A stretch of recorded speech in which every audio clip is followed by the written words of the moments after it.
enough. It just hasn't gotten bad enough.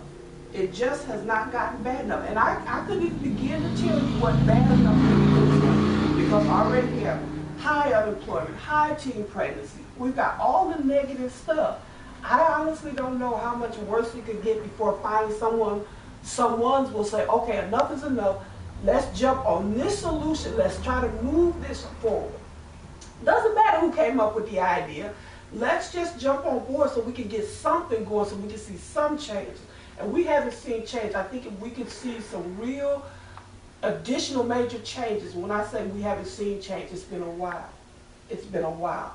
Since the politicians of the days of Polly Williams and all those people who did so much great stuff, it's been a while since we've seen massive change where massive people, I'll take it back. The election of President Obama, the election, that was one time. But again, look how much work and effort that took. Look how much work and effort that took. And the idea behind it was, if we be honest, let's elect this first black president. We did believe he had some good ideas, but we still got our head wrapped around, okay, this is something we can all agree on, this is something we want to see in our lifetime, and we pushed it forward. You know, again, from the rites of passage, there's three things that we always concentrate on. And nothing really will ever happen even for the masses until they answer a few of those questions. Pay attention to this. And everyone is asking about identity. And that's one of the things that we all have to know. Who am I? Who are you? What's the reason for your existence? Why are you even here? What were you placed here to do? And how do you know it's true?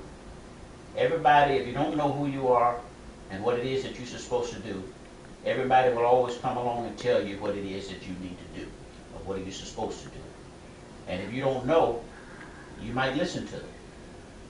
But it's incumbent upon everyone to understand those three questions. Who am I? What's the reason for my existence? And how do I know it's true? And also from another aspect of rites of passage is that we have to look at everyone. Everyone was born to succeed. No one was born to be left behind. And see, we get these things in our mind that it's separate. It's us and them. And it's not. It's all of us together. We have to understand that. And so if everyone is succeeding and everyone is born to succeed, that's the way that we have to operate. Okay, but let me ask this question. Well, it's recognizing each of us, first, we all have gifts and talents that we were given. For whatever reason, this family has developed the ability to be able to speak out. We're all talkers. We're all talkers. But everybody has some gift or some talent that they have within them that once it's discovered, they can continue to nurture that, and that's what they bring to the table. But so many people, their gift is never identified, or if it is, it's never nurtured to the level that they can come together and bring something.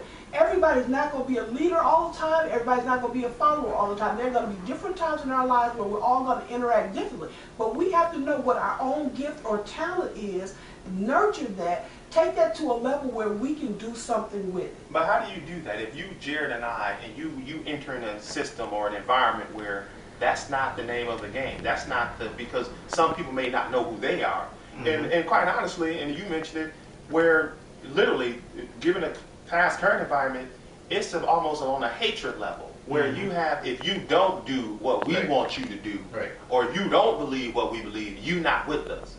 How do you, because we have that mentality, that's our mode of operation, because mm-hmm. we've been taught that, and we realize that it does take all of us. Mm-hmm. How do you get past that? How do you deal with people who, their mindset is you either with us or against us?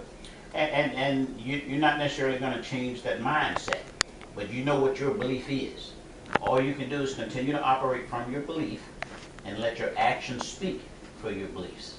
And then as people see that, then they will know who you are and what you stand for, regardless of what the other people say. It's what you believe and what you act upon. If most folks act upon what they really believe, then there really wouldn't be all this confusion that we have today. Yeah. See, because now, if I see, if you say to me that this is what I believe, this is what I stand for, and I see that's the way that you're acting consistently, that action, now I have to really accept you as being the person that you are, especially when you produce the results that says that. Now, because I don't believe in you, you're not acting the way that I want you to act as a group. That's really not upon you. That's upon me. If I'm being honest with myself, sometimes the group think is not the right way to go, because a lot of people can be wrong. It only takes one person to really make that difference, and yet get people behind them to follow. But everybody has their own agenda for things. The way they see things, the way they think things are, or the way they think things should be. And it's okay to look at people's agendas and ask, well, how does this agenda, how do these ideas, how does that group's thinking or values match up to what I believe? And you may even have to change some of your thinking, not necessarily your values, but you may have to think, but that's because that's what knowledge and education is. Somebody brings you information that gets you to thinking, okay, was I right this way? Do I need to reconsider this? Do I need to be open to some other options? And then finding your way to maneuver in that, to balance that all out. Because there's very few things where there's an absolute. And people try to get people put into an absolute. There's very few things that are an absolute other than what you absolutely believe. Doesn't mean that you can't be flexible. Absolutely not. What it means is you look at your values and you look at where somebody else's agenda is, and you say, okay, how does this agenda line up with everything that I believe, what I feel, and for the masses? And can I work within that? If it's not all the way to what I am, do I still have room to work within that without my having to go to the other side, sell out, whatever language you want to use that says I'm doing something totally contrary to who I am and what I believe. But you also have to understand the system. The system operates from leverage. But even operating from leverage, if you know who you are and what you believe, and is willing to accept the knowledge, accept that knowledge, but use wisdom to apply to the folks that you need to represent. Those are the key things that's going to be making a difference. Because you won't please everybody. You won't please your party. You won't please the other party. You won't please independents. But if you know who you are, what it is that you believe, and willing to sit down openly and honestly and talk with folks to discover what the information is, because really a lot of the confusion is about the misinformation that people put out. Yep. You know, and we're talking about the truth. You know, truth and politics really don't go together. You know, but if people insist, you know, what is the bottom line? What is the truth? And they all say, well, what's true for you may not be necessarily true for me. And that's a valid statement. But somewhere in there is the truth that's going to benefit the most of the people reasonably and at a cost that everybody is willing to do that. You got something? I mean, enough said. You can. The thing that I liked about it was just that you can tell where we get our thinking from. And at the time that Dad earlier on mentioned together, I don't know if Dad knew "Let's Stand Together" was my campaign slogan or not. You know, but the reality is, I don't believe that this is always about being right and wrong. Like Mama said, there are no absolutes. There are going to be some things that you will do that'll be right for some people and wrong for other people.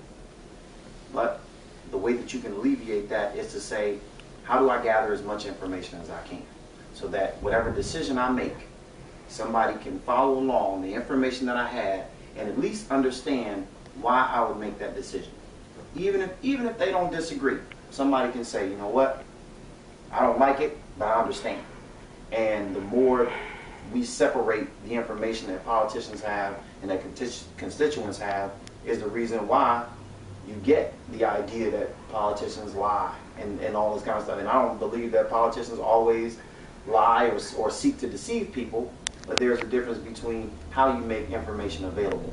So unfortunately, what's available is talk radio, sound bites from the news, segments that summarize a really broad issue in one statement that people hear repeatedly over and over again.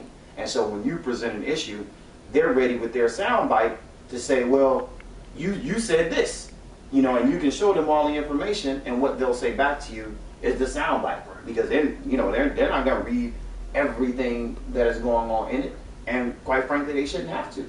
And that's why every time you open your mouth, it should be of some value. Right. Whenever you speak, it should be your truth of some value and very short. That's the way to deal with it, right, Elijah? All right, so you know, we'll cut here, Buck. I don't know